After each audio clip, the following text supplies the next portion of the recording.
cheese stick Indomie. Ini bisa jadi ide kue kering yang ngisiin toples lebaran nanti loh. Karena ini tahan guys, tahan kayak cheese stick ya bikinnya kan.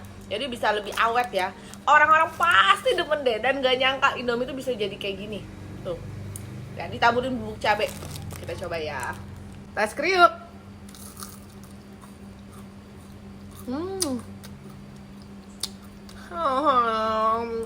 Indomie ketemu keju enak banget. Tambah bon cabai lagi. Pecah. Kalau gue bilang salah satu kreasi Indomie yang paling enak loh, bener-bener. Kalian harus bikin, masukin toples, dijual nanti waktu lebaran ya.